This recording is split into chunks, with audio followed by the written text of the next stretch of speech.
Ladies and gentlemen, today we have with us Miss Penny Toland, who is another candidate for the office of Mayor in the upcoming Gold Coast elections.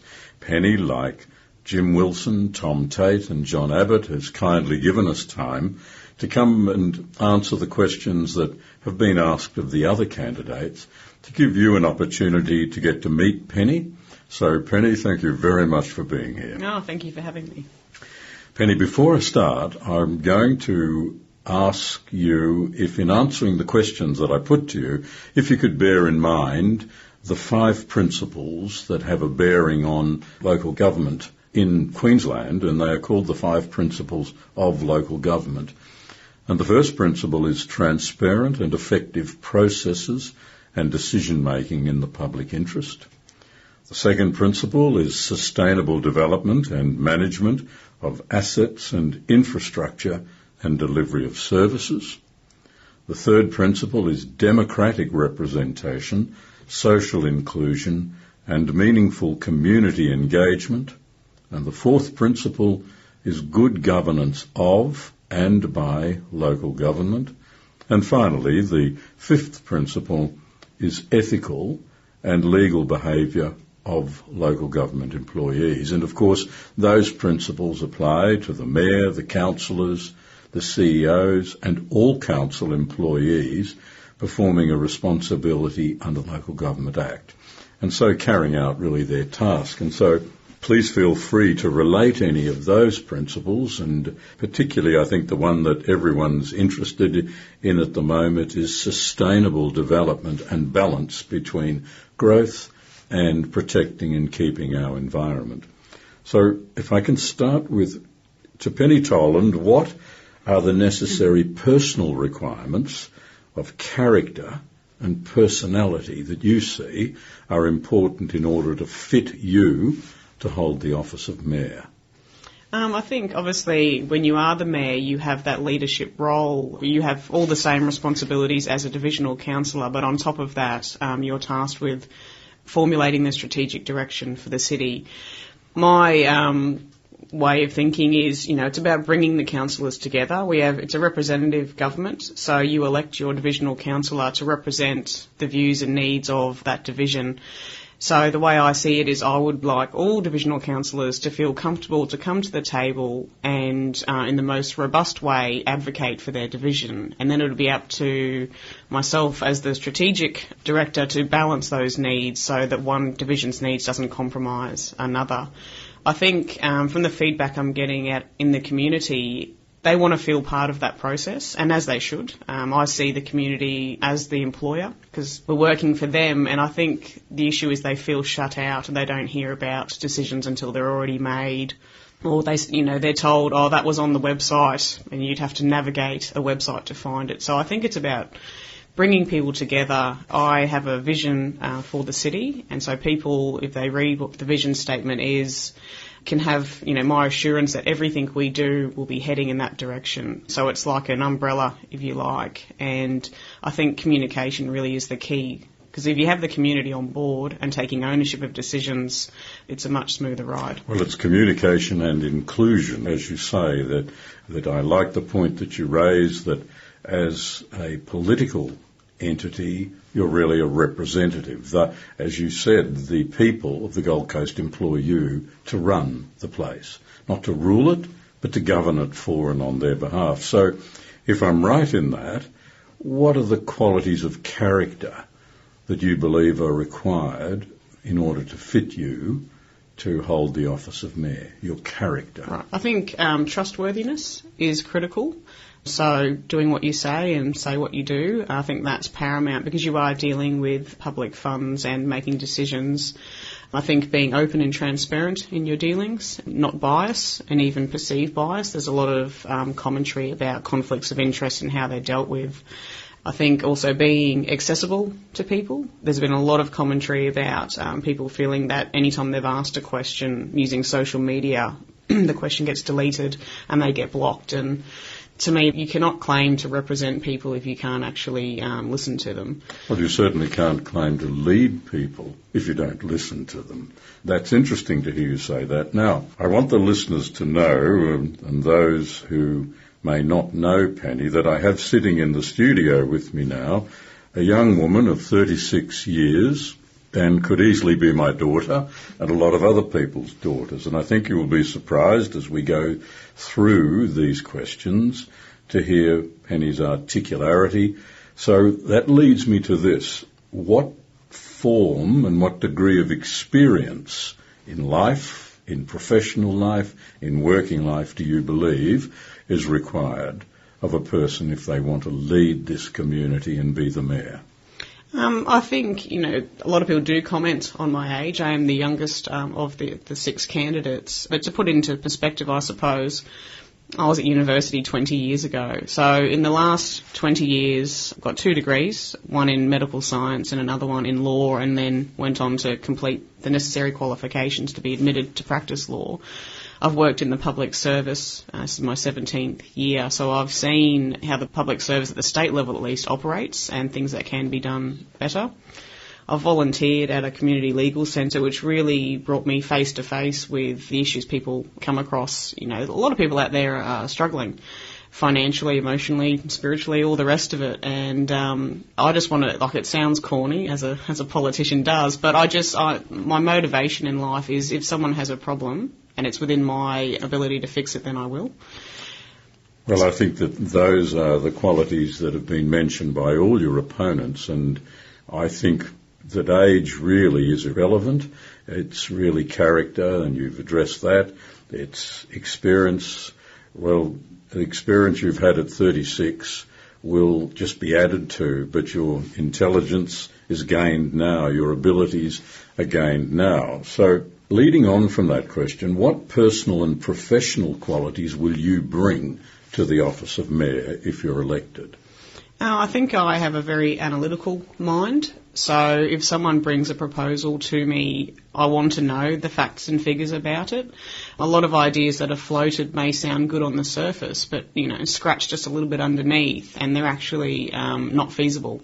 So, and I think, if I can give an example of that, there's been much debate about the cruise ship terminal off the spit there, and I don't disagree that it sounds like a good idea, but scratching that little bit below the surface, when I've done some research on it, the cruise ship industries aren't interested in coming here. So do we really want a white elephant out in the sea that we have to pay for? So I guess my philosophy with anything is always surrounding myself with people smarter than myself. So depending what thing we're talking about, I go to people that are experts in that area, and I think my ego isn't so huge as to take advice on board and process it and come out with what I think is a reasonable solution. So that's a lesson I've probably learned in the last 5 or so years, where I've just realised that if you open yourself to other people's expertise, you learn an awful lot, and through collaboration you will always have much more well thought out, sound outcomes. So I guess it's a whole side of this due diligence, because it's ratepayers' money that we're dealing with. And to me, I'm probably more careful with other people's money than I am my own, which I think is crucial when the mayor is tasked with managing the city's budget. Now, speaking of that budget, and we'll come to it shortly, but I'd like you to bear in mind, along with those principles, that should you be elected to the office of mayor, you will be managing a budget and leading in it of $1,200 million. That's $1.2 billion. That's a lot of money. So we will come to that shortly. I'd like to ask you, if you're elected to the office of mayor, will you undertake to make yourself available to 4CRB on a regular basis to speak with the people on radio? Oh, I would love that, for sure. Do you think that developers have too much say and influence in the development of the Gold Coast? Look, I think there's a perception of that. I actually have a debate after this interview all about development. I think there is a lack of certainty around development now, and that's both for residents and for developers. We have seen a spate of approvals that have left many scratching their head. We have the city's chair of planning referring to the city plan as a rubbery rule book. That does not instill public confidence in the process. I think, it used to be historically, if you lived in a suburb and you heard a developer was coming in to develop something in your street, it was an exciting proposal. It was, people were sort of going, oh, this is great, this is going to increase our value.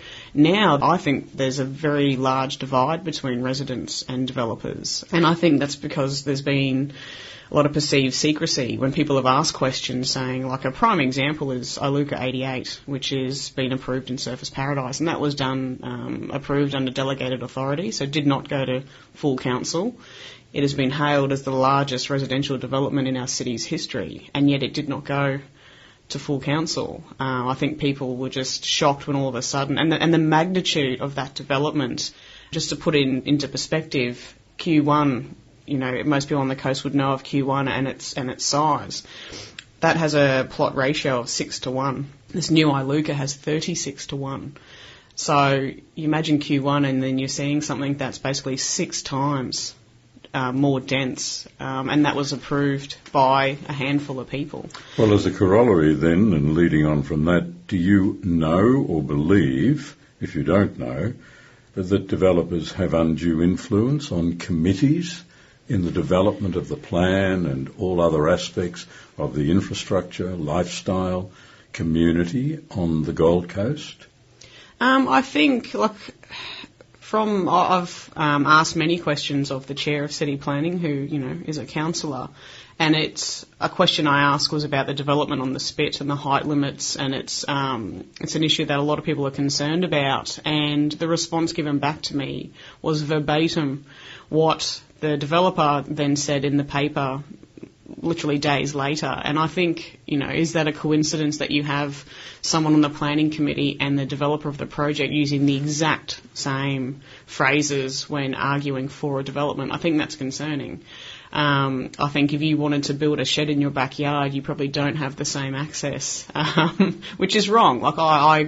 Everyone should have the same level of opportunity and access to those decision makers. But I'm hoping one of the things that I'll be putting forward is that all councillors get compulsory training in the planning instruments, because it's such a huge part of the way the city's moving forward, and a huge concern to residents because they're worried what's going to pop up next door to them. So I think compulsory training so everyone's on the same page and we can actually restore confidence that the planning instrument can actually be applied in a way that gives people certainty. Is it your perception, you use the word confidence, the other candidates have spoken, would I be right in coming to a conclusion that there's a clear lack of confidence in the constituents, in the current, or not just current, but past councils, administrations, and that there's a clear lack of confidence in councils and administrations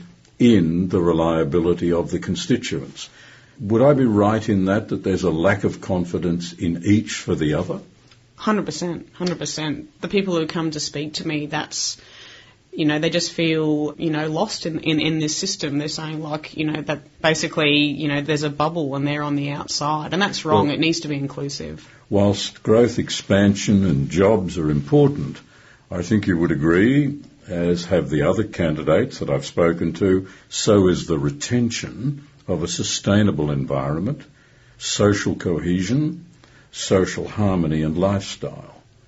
How important to you, given what you in a position to see a lack of confidence each in the other, how important is the striking of a right balance in relation to expansion, growth, jobs, and the maintenance of social cohesion, social harmony, and lifestyle? I think that is the key, is striking that balance. A lot of people say, progress is inevitable.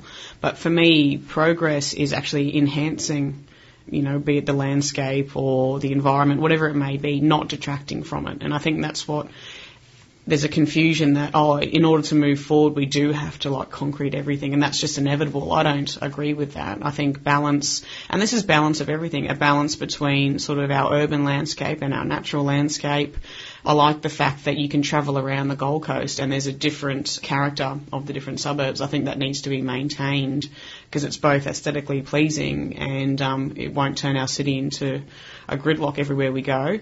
I think social cohesion is extremely important. If you have a community that is cohesive, they develop a self-sufficiency and resilience, which will, then it won't matter necessarily who's in the top job. They can actually ensure that what their community needs and wants can be pushed forward and actually dealt with. At the moment, the community really has been shut out, and I think that's been reflected in the comments people say to me.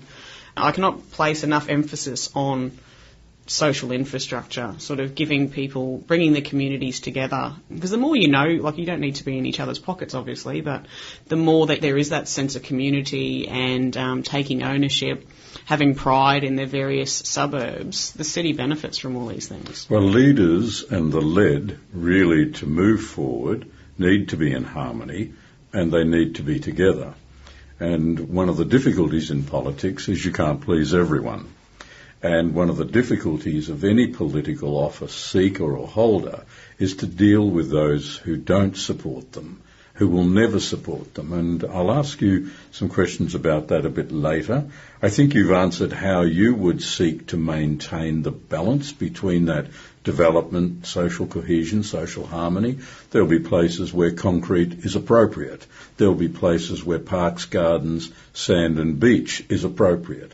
Am I right in that? 100%. And I think, I am a realist and understand not everyone will like everything, and not everyone will like everything I say. But one important thing, and I've learnt this, throughout my working life, is the fact that someone may not agree with you, but if you actually give them the opportunity to express what their views are and why they feel that way, and actually have that dialogue, you may not agree at the end, but at least they feel heard. And you've taken it on board and you explain why you don't share that view and vice versa. I think if you have that dialogue, then you're not walking away realising that you don't agree, but at least that you take the frustration out of it. Well, hearing you say that, given that you're legally trained and admitted to the bar, and my background is that, it's really another way of saying, and you would find clients say, well, at least I had my day in court. Now, even though they lost, they had their day in court. Are you aware that there is an e-petition currently before the Queensland Parliament on these issues that we have been discussing? To do with the city plan? Yes. Yes, I'm aware of that. Conflicts with developers, conflicts of interest. Yeah. Have you read that petition? A long while ago, when it first came out, and I think it was promoted at the Main Beach Association hosted an evening to talk about planning, and I think the impression I got, there was about 300 residents, and they walked out of that meeting being more confused and more frustrated than when they walked in the door. So it was disappointing that was the outcome, but I think, it's good that the community band together and express their views. Well, obviously any new incumbent council and mayor should really become acquainted with those petitions so that you can know what a portion of the community feel as strongly about as a council and a mayor may feel. Penny, are you aware of the roles, duties and functions of mayor under the Local Government Act and of its distinct difference to that of a premier of a state government and a prime minister of our federal government?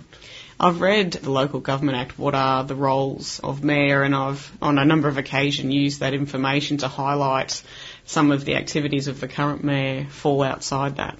I was at a debate last night, it was about IT, and one of the people in the audience were complaining about the difficulty in dealing with a certain division within council and how they found it quite hard and all the rest of it. And at that point, the current mayor said, look, ring my office, talk to me, and I'll put you on to the right person. And my response to that was, look, we have 500,000 people on the Gold Coast, and that's going to, potentially double in the next sort of decade or so. I agree in being open and accessible and assisting people in the community, but if people are having to contact the mayor just to be able to find the right person in council to deal with their issues, surely there is something wrong with the system. Well, I'll come to that because that's an important point that I'd like to hear you on. So if I can just move, what do you see as the most pressing need on the Gold Coast at the moment? I think transport, or just getting around the city, not spending half your day in traffic. I think there will need to be cooperation to resolve this between local, state and likely federal, just because of the different jurisdictions on who deals with what. But certainly development has and will continue to have a massive impact on our ability to get around the city. I don't think there's any easy answer. We're a linear city and there's unique challenges that come with that. But it's certainly a priority to at least take steps to start resolving this. On another note, is it important to you that the Mayor speaks both to the people and for the people? As that duality of role, speaking to them and speaking for them? Most definitely. I think the way I operate is I listen to people and then I sort of combine everything they've said in my mind, I process it, and then I relay that back to them, to make sure I'm on the right track, because sometimes what someone says and what you hear may be different. But the most important of those two things, I think, is speaking for the people. And you can't do that, can you, if you don't listen carefully to the people? That's right. You cannot, and a lot of people do, you cannot claim to be the voice of the people or the voice of the city when you are very selective in whose opinions you think are worthy of your time. You need to be really open. I listen to everybody that comes up to me, who wants to talk about something. They sort of, a lot of them straight off the bat go, what's your answer to this? And I'm like, well, what do you think the answer is? And that's not passing the buck. That's just, I want to hear someone's perspective. And sometimes that's hard, isn't it? When you're sometimes listening to one of your constituents who you absolutely don't agree with, or they are speaking nonsense. Winston Churchill made the famous statement, nothing will put a person off democracy more and more quickly than a 20-minute conversation with one of your constituents. Now, because we all, and particularly Australians, we all have a view, we all have an idea, and quietly we all think we can do it better than the incumbent when we can't. So I'm pleased that listening carefully to the people is important. Now, I'd come to what we were speaking of, or you were touching on just a short while ago, in this lack of what you perceive to be a lack of confidence of the people in the administration and the council and the mayor, and the lack of confidence, if not expressed by actions, would seem to be in the council, mayor and administration back to the constituents. And that, is it important that the administration understands clearly that it is the servant and not the master of ratepayers and constituents? Oh, I think that's right. And I think it is very hard at the moment to get information. To me, what I would deem as simple information. An example of this was I received my rates bill back in sort of October, and I looked at the amounts and I was looking at all the different levies, the open space levy, recreation levy, all the rest of it. So I went through the annual budget because I want to find the answer myself if it's there. I couldn't find there where the levies had been spent or how much had been, over 12 months, what the amount was that had been collected. So I wrote an email to council and I said, look, I've got my rates bill and I can see what the levies are for, but I can't find out how much has been collected and where those funds have gone, which I feel as a ratepayer I have a right to know where my money's going. 2 months later, I received a response that said, you need to look at the annual budget, which in my question I had said, I have looked at the annual budget and the information is not there. And then they redefined what the levies were for, which I had quoted in my own email, and then ended with, if you need any further information, you are to submit a right to information request, which is the sort of the new, freedom of information. And I just thought, who has time? Your average citizen, all I wanted to know is, where's the money going? What's it being spent on? And then I've been to other forums where I'm now hearing, and for an example, the open space levy is not being spent on purchasing open space, which is how it's defined in our rates bill. It's now being spent to maintain open space. And my comment back to, one of the councillors that said that is, well, if that's the case, communicate that to people. If what you're spending the money on isn't what you're telling them that is being spent on, communicate that. So really, you would hold that the information trail and train is struggling at the moment. Yeah, you should not have to be a forensic detective, navigating the internet, trying to find this information. Is there a danger then that the mayor, council and administration can become distanced from ratepayers and become almost a separate little organisation within. And when I ask this question, I think of many times seeing former Premier Joh Bjelke-Petersen questioned by the press and by journalists, and the stock answer in many instances came back, "Don't you worry about that." And I used to pull my hair out because as a citizen of Australia and of Queensland, I will be worried about those things. You're my servant, Mr. Premier. You're not my governor. You're not my ruler. We've given you this task to do on our behalf. So do you think there's a chance, and my view of that was government had become an institution unto itself and virtually said to the people of Queensland, leave us alone, we'll get on with the job. Now that on one hand is very helpful, but on another hand is a breach of the whole concept of Western parliamentary democracy. Now, I realise the council's not a parliament, but do you think there is a danger that the mayor, council and administration can form, if not already have formed, into a little institution in themselves? I think that's a real danger. To tell people, for one, I think it's probably quite condescending going, don't you worry about that, we're handling it. You need a tremendous amount of trust for that situation to work. And quite frankly, talking to people and hearing their feedback, there isn't that level of trust.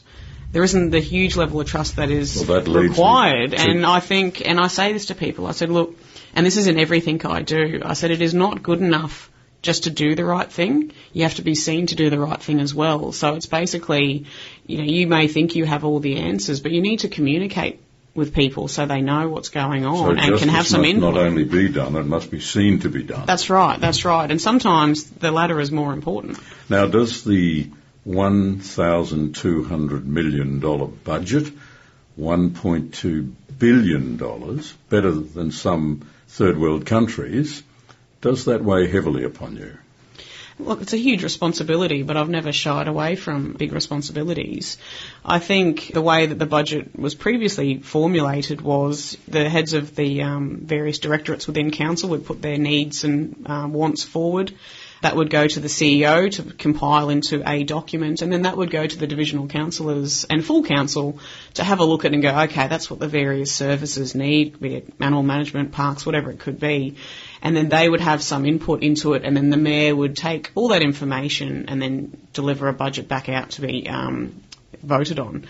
What is happening now is councillors have made the request to see that first draft, if you like, of what the council officer is saying is required to run the city, and the mayor blatantly refused to provide that version. Did he give any reason why? I don't know if he gave a reason or not, but to me I think that's a breach of the Local Government Act, and it's just not good enough. The divisional councillors are the closest connection to the citizens of the city. One person, i.e. the mayor, cannot be across every single issue, across every street. We're a massive growing city. Your divisional councillor is much closer to the community, and it would be my sort of wish that they're out in the community as much as possible. They're the ones directly there. Why wouldn't you give them the opportunity to say, well, hey, we need this for this reason? I think that's crazy. In 2013, a report by the Queensland Auditor General likened the financial management and performance of the Gold Coast to that of a remote Aboriginal community.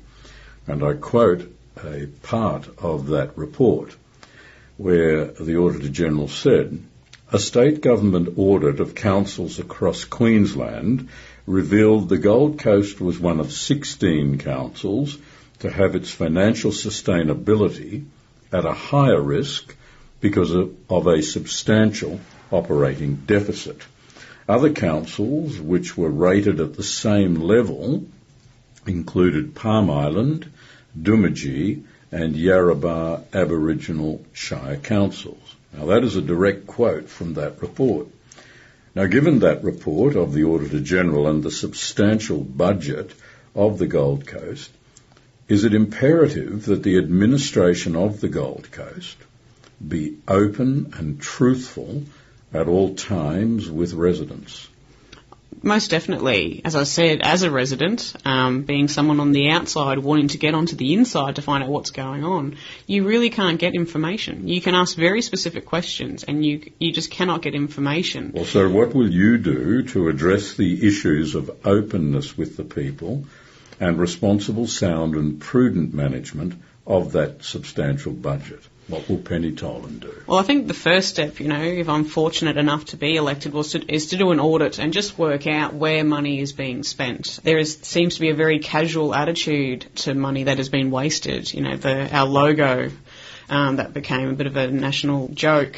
When the mayor was approached about this, he was laughing. And I'm just going, I don't know if that's because having personal wealth, you've lost, some perception or perspective as to what is a lot of money, but I frankly was very upset about how much we've spent on something like that with no value. So I want to do an audit as to where the money is being spent. Is it appropriate?